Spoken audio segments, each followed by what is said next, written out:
Hello friends, welcome back once again in the video lecture series of Visual Basic. ये lecture आपके लिए बहुत ही important होने जा रहा है क्योंकि इसके अंदर कुछ ऐसे टिप्स को मैं इंक्लूड करूंगा जिससे विजुअल बेसिक के साथ इंटरनेट पे वर्क करना ज्यादा आसान हुआ।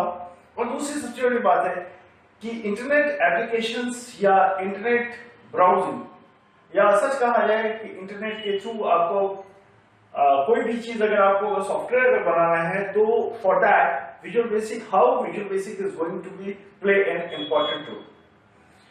जैसा कि वी ऑल नो कि विजुअल बेसिक के पहले कन्वेंशनल प्रोग्रामिंग लैंग्वेज था, बेसिक था, और बेसिक में वो पूरी तरीके से वो CLI बेस्ड था। CLI मतलब कमांड लाइन इंटरफेस। उसके बाद बेसिक प्रोग्रामिंग लैंग्वेज को GUI सपोर्ट की वजह से इसको विजुअल बेसिक में तब्दील किया गया है। एक एनहांस या एक एडवांस वर्जन था विजुअल बेसिक का, क्योंकि ऑलरेडी हम लोग डिस्कस कर चुके हैं। कुछ और इसमें जब नए फीचर्स को जब जोड़ा गया तो ये सोचा गया कि क्या ये विजुअल बेसिक को हम लोग इंटरनेट एप्लीकेशंस के लिए क्या हम लोग उसको यूज कर सकते हैं। तो इस दिशा में जो सबसे इंपॉर्टेंट चीज जो आई वो था IIS का। IIS के सपोर्ट की वजह से विजुअल बेसिक में बहुत बड़ा रिवॉल्यूशन आया, जिसके वजह से हम लोग आज इंटरनेट एप्लीकेशंस विजुअल बेसिक में भी हम लोग एम्बेड करके या विजुअल बेसिक के थ्रू भी हम लोग डेवलप कर सकते हैं। So that was your IIS, right.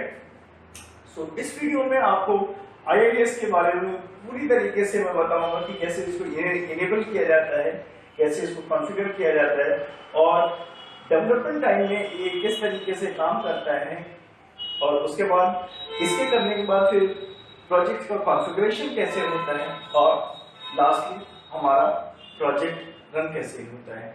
So IIS is very important. हालांकि already I have taken one video on IIS।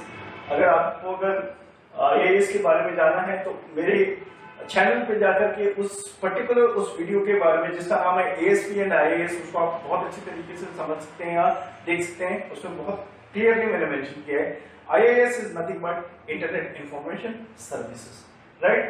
So let's have a look how to enable IIS, configure IIS, और इन सब चीजों पे एक proper एक procedure है। उस procedure को आइए हम लोग एक एक करके देखते हैं। So first of all, पहले हम लोग IIS को enable करना है।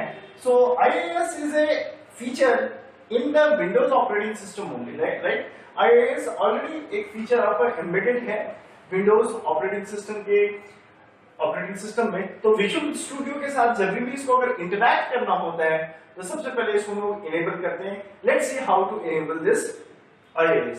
सो for that you have to go to control panel, right, and after going in control panel you have to go for selecting the program को select करना है।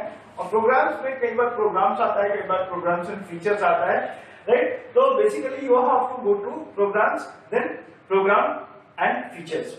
उसके बाद एक और आता है, आप जैसे इसको आप क्लिक कीजिएगा तो आपको एक ऑप्शन मिलता है, उसमें आपको करना है विंडोज फीचर को ऑन या ऑफ करना है, right.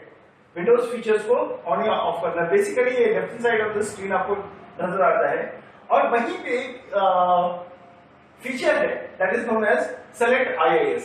What is the full form of IIS? Internet information services, right.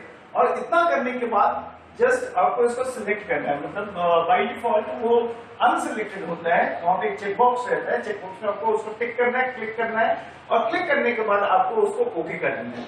Okay करने के बाद आपको एक बार सिस्टम को रिस्टार्ट जरूर करना है for enabling the IIS, right. इस को थोड़ा सा प्लीज नोट कर दीजिएगा कि एक बार आपको सिस्टम को रिस्टार्ट जरूर करना है, तो ही आपका IIS आपका इनेबल होगा। So let's talk about configuration of IIS. Configuration of IIS तभी होता है जब ऑलरेडी हम लोग IIS को इनेबल कर चुके होते हैं, राइट। तो उसके बाद ही हम लोगों का कॉन्फ़िगरेशन शुरू होता है। इन configuration basically we are having two features और टू स्टेजेस और two factors. First is one is known as your host name, और दूसरा is known as your site binding, right? So before talking about hostname and site binding, first we have to know and we have to ensure this thing that the IIS must have a website which should be configured. यानी IIS के पास एक website जरूर होना चाहिए क्योंकि already configure हो चुका है, राइट? उसके ऊपर ही उनको IIS के फीचर्स उनको देख सकते हैं, right? Because we have to go for host name and site binding, that is why we need some website, right? Okay, so what is the host name? The default website is used, right? And for the host name, we are using the local host, right? For the host name, we are just using the local host, and this local host is by default, it is your default website. Fine. उसके बाद ये हो जाने के बाद हम लोग site की बाइंडिंग करते हैं. So site binding is done in two ways. One for your HTTPS and second one is your HTTP, right? What is HTTP? HTTP is nothing but Hypertext Markup Protocol. What is HTTP? HTTP is Hypertext Transfer Protocol, right? And basically for HTTP it creates a binding for port number 80. That means HTTP के लिए जो हमने जो port जो दिया रहता है, that is your what? That is your port number 80. And what is HTTPS? HTTPS is nothing but it is the extension of HTTP, that is known as Hypertext Transfer Protocol Secured. Normally, now we are using this type of websites or URL so that our data which we are configuring or the data which we are accessing from one place to another place, it should be secured and it should be properly encrypted so that कि बाहर वाला कोई masquerader type उसको चुरा ना ले या उसको हार्म ना पहुंचाए या उसमें कोई अनऑथराइज्ड मॉडिफिकेशन ना करे. तो इस चीज के लिए हम लोग यूज करते हैं. Now we are using HTTPS, right? So HTTPS is extension of your HTTP. अच्छा, एक चीज और है कि इसमें ये सिंगल बाइंडिंग ही पॉसिबल है. That means we can not binding both HTTP and HTTPS both at a time, right? It is not possible. अगर बाइंडिंग का साइट की बाइंडिंग करनी ही है तो या नहीं तो हम लोग HTTP के थ्रू कर पाएंगे, HTTP के लिए कर पाएंगे सॉरी, और या नहीं तो हम लोग HTTPS के लिए कर पाएंगे. HTTP के लिए हमें port number 80 is given and for this one port number 443 is given for HTTPS. चलिए नेक्स्ट शुरू करते हैं. How to enable IIS for Visual Studio. देखिए, विजुअल बेसिक को पढ़ने के लिए जो पूरा पैकेज होता है उस पूरे पैकेज को हम लोग विजुअल स्टूडियो कहते हैं. You should know, right? और मेरे ख्याल से आपको पता होगा.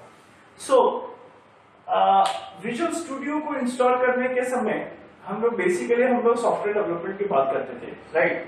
तो वहां पर भी ये मान करके चलते थे कि now we are at that time we are not interested to develop internet application based software. इसलिए हम लोगों ने IIS के ऊपर में ज्यादा कॉन्फ़िगर नहीं किया, ना ही उसको इनेबल करने की बात की. लेकिन जब अगर सही में अगर विजुअल बेसिक के थ्रू अगर हम कुछ ऐसे सॉफ्टवेयर बना रहे हैं जो कि आपका इंटरनेट एप्लीकेशन बेस्ड हो, तो उसके लिए हमें IIS को इनेबल करना बहुत जरूरी है, राइट? सो IIS इनेबल करने का स्टेप्स मैंने बताया अभी कुछ देर पहले कि विंडोज बेस्ड ऑपरेटिंग सिस्टम में हम लोग IIS को कैसे लोग इनेबल करते हैं और उसको कैसे लोग कॉन्फ़िगर करते हैं. इसके लिए एक चीज और है कि विजुअल स्टूडियो को भी हमें मॉडिफाई करने की जरूरत पड़ेगी.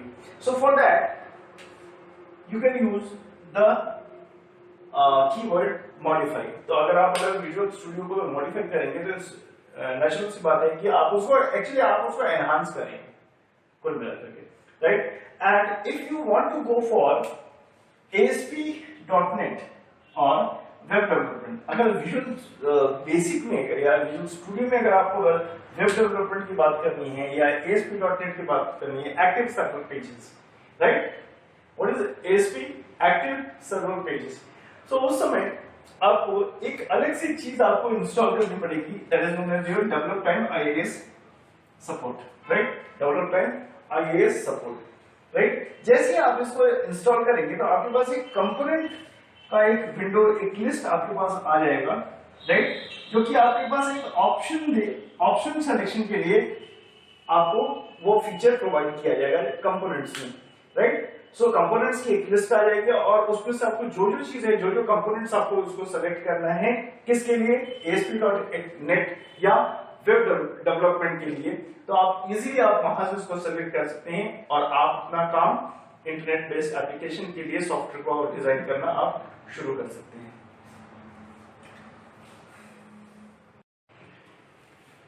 So now the second point is how to configure the project.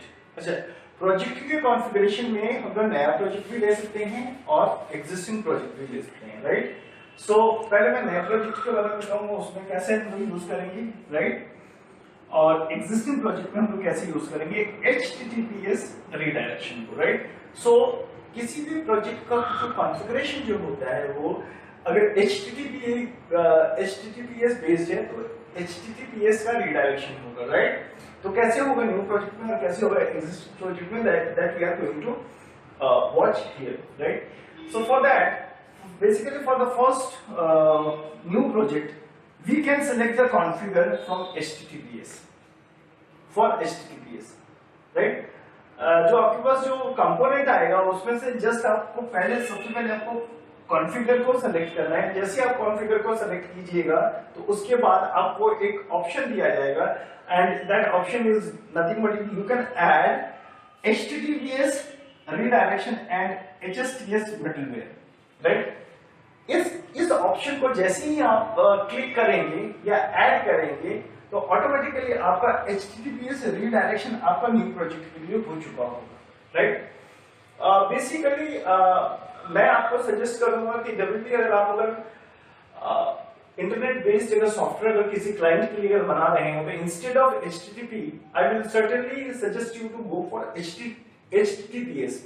The reason behind that is कि HTTP के कंपैरिजन में ज्यादा से ज्यादा वो सिक्योर्ड है, वो एन्क्रिप्टेड है और आपका ट्रांजिशन में आपका डेटा का जो लॉस है या डेटा का अननेसेसरी जो मॉडिफिकेशन है उसकी पॉसिबिलिटी बहुत ज्यादा कम हो जाएगी, right. So I will suggest you to go for HTTPS redirection only और इसी वजह से मैंने HTTPS रीडायरेक्शन को पहले मैंने लिया है, right. So for that this reason for new project you can do this thing and for existing project, right। अगर कोई अगर existing project है और उसको अगर HTTPS redirect करना चाहते that means क्या कि आपके पास एक project है, ठीक है, may be you can designate it as कि अभी तक आपने उसको नहीं भेजा है और आप उसको भी आप HTTPS redirect में आप उसको कॉन्फ़िगर करना चाहते हो तो उस केस में आपको क्या करना है कि आपको जस्ट कुछ नहीं करना है, HTTPS रीडायरेक्शन है HSTS मिडलवेयर में जाकर के जस्ट आपको स्टार्टअप कॉन्फ़िगर के थ्रू इसको कॉन्फ़िगर करने की कोशिश करनी है। तो startup.configure के थ्रू अगर इसको कॉन्फ़िगर करने की कोशिश कीजिएगा तो नेचुरली आपका जो एग्जिस्टिंग प्रोजेक्ट है वो भी आपका HTTPS रीडायरेक्टेड हो जाएगा।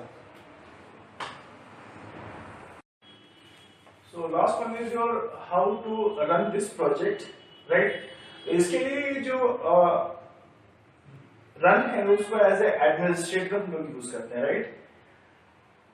और इस एडमिनिस्ट्रेशन के लिए हमें कुछ सेटिंग्स करनी होती है, राइट।